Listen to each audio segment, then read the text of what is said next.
Hello friends, welcome to our YouTube channel तैयारी exam की।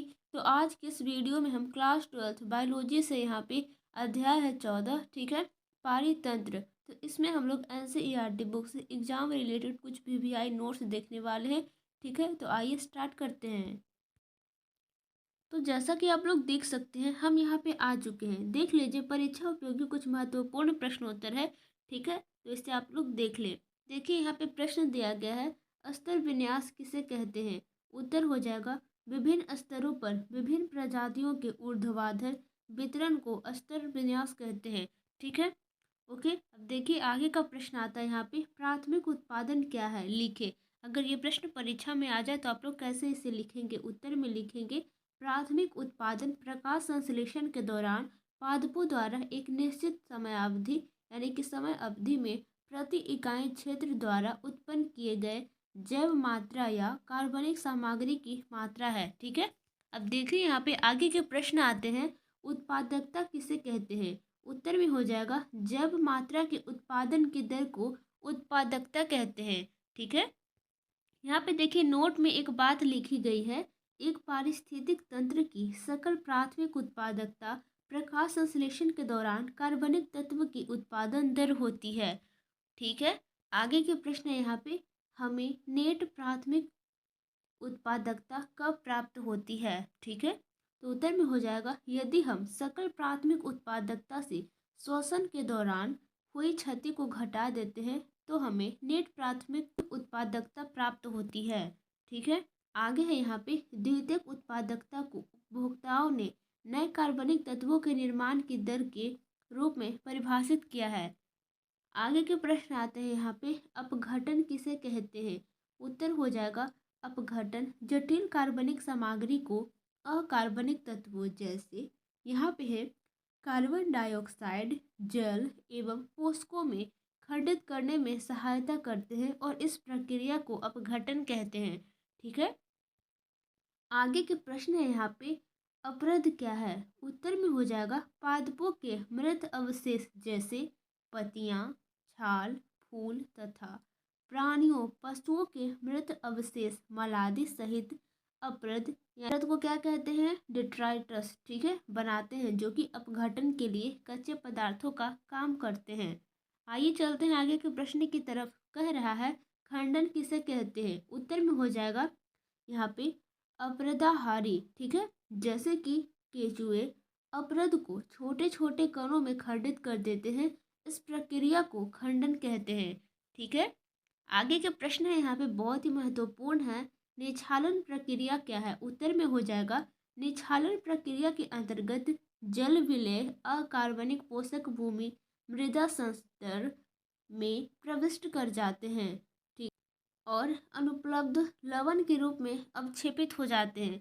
आगे के प्रश्न आता है यहाँ पे, अपचय किसे कहते हैं। उत्तर हो जाएगा, बैक्टीरियल यानी कि जीवाणुवीय एवं कवकीय एंजाइम्स अपरदों को सरल अकार्बनिक तत्वों में तोड़ देते हैं, इस प्रक्रिया को अपचय कहते हैं, ठीक है।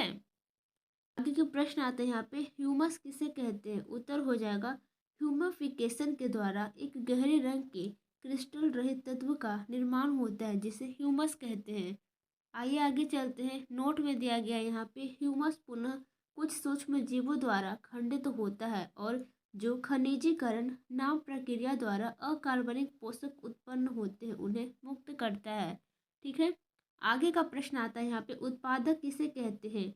उत्तर में हो जाएगा, पारिस्थितिक तंत्र की शब्दावली में हरे पादप को उत्पादक कहा जाता है। बहुत ही इजी है।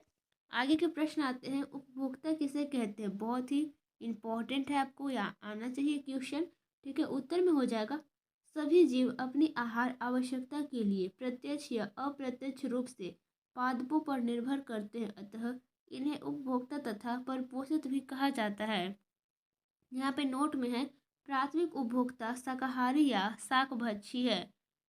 आगे के प्रश्न है, प्राथमिक मांसभक्षी किसे कहते हैं। उत्तर हो जाएगा, वे उपभोक्ता जो शाकाहारी जीवों से आहार पूर्ति करते हैं वे मांसाहारी या मांसभक्षी होते हैं या इन्हें प्राथमिक मांसभक्षी कहा जाता है। आगे के प्रश्न है यहाँ पे, द्वितीयक मांसभक्षी किसे कहते हैं। उत्तर में हो जाएगा, वे पशु जो आहार हेतु प्राथमिक मांसभक्षियों पर निर्भर करते हैं उन्हें द्वितीयक मांसभक्षी कहते हैं। यहाँ पे प्रश्न आता है पोषण स्तर किसे कहते हैं। उत्तर हो जाएगा सभी जीव अपने पोषण या आहार के स्रोत के आधार पर आहार श्रृंखला में एक विशेष स्थान ग्रहण करते हैं, जिसे यहाँ पे ट्रॉफिक लेवल यानी कि पोषण स्तर के नाम से जाना जाता है। यहाँ पे प्रश्न है स्थिर सस्य या खड़ी फसल किसे कहते हैं। उत्तर में हो जाएगा एक विशिष्ट समय पर प्रत्येक पोषण स्तर का जीवित पदार्थ की कुछ खास मात्रा होती है, जिसे स्थित सस्य या खड़ी फसल कहा जाता है। स्थित सस्य को जीवित जैविकों की मात्रा यानी कि जैव मात्रा या इकाई क्षेत्र में संख्या से मापा जाता है। नोट्स बनाना बहुत ही जरूरी और रिवीजन करना भी उसे कहीं ज़्यादा जरूरी है। ठीक है, प्रश्न है यहाँ पे पारिस्थितिक अनुक्रमण किसे कहते हैं। उत्तर में हो जाएगा एक सुनिश्चित क्षेत्र की प्रजाति संरचना में उचित रूप से आंकलित परिवर्तन को पारिस्थितिक अनुक्रमण कहते हैं।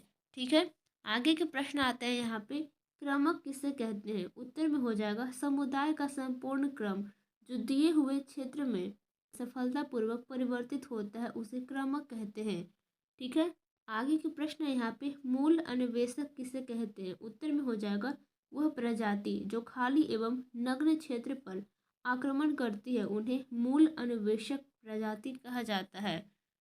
आगे के प्रश्न आते हैं यहाँ पे पोषक चक्र किसे कहते हैं। उत्तर हो जाएगा एक पारितंत्र के विभिन्न घटकों के माध्यम से यहाँ पे पोषक तत्वों की गतिशीलता को पोषक चक्र कहा जाता है। पोषक चक्र का एक अन्य नाम जैव भू रसायन चक्र यानी कि जैव सजीव जीवन भू चट्टाने हवा पानी इसका एग्जाम्पल हो गया। ठीक है, यहाँ पे नोट में दिया गया है पारितंत्र प्रक्रिया के उत्पादों को पारितंत्र सेवाएं के नाम से जाना जाता है और ये सभी बात आपको याद रखनी है, सभी एग्जाम के दृष्टिकोण से महत्वपूर्ण है। ठीक है, अगर आप लोग एनसीईआरटी बुक नहीं पढ़ते हैं तो नोट्स एक बार जरूर देख लीजिएगा। पीडीएफ आपको प्रोवाइड कर दिया जाएगा टेलीग्राम पे। तो पीडीएफ प्राप्त करने के लिए सिंपली टेलीग्राम पे जाएंगे और सर्च करेंगे तैयारी एग्जाम की 12th ग्रुप। जैसे ही सर्च करेंगे हमारे चैनल का लोगो आ जाएगा, क्लिक करके आप सभी ज्वाइन कर लेंगे। ठीक है, वहाँ पे पीडीएफ आपको सेंड कर दिया जाएगा। तो मिलते हैं नेक्स्ट वीडियो में। Thank for watching this video. और चैनल पर है तो चैनल को सब्सक्राइब करके अपने दोस्तों के पास भी सेंड कर दीजिएगा। Okay, thank you so much.